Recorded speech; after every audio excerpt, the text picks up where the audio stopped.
বৌমা বৌমা আমার সাথে একটু তাড়াতাড়ি বাইরে চলো দিনে, আমার জামাই এসে। চলো। বৌমা একটা কথা শোনো, জামাইয়ের সামনে এমন ভাব করবা যেন মনে করে আমরা বিরাট গরিব, আমাদের ঠিক মতো খাওয়া হয় না। কেন মা? আরে আর বলো না, ও জামাইয়ের বিরাট নজর খারাপ, যে কোনো জিনিস দেখলে বাড়ি নিয়ে যাওয়ার জন্য চিন্তা ভাবনা করে।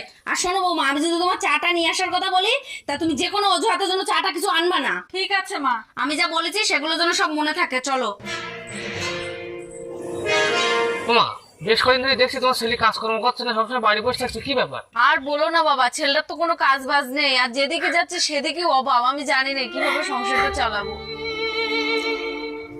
বৌমা যাও, জামাইয়ের জন্য এক কাপ চা নিয়ে এসো। মা তুমি চা বানাতে বলছো, বাড়িতে চা চিনি কিছুই নেই। আর তুমি তো সবই জানো, 1 মাস হয়ে গেল আমরা না খেয়ে আছি।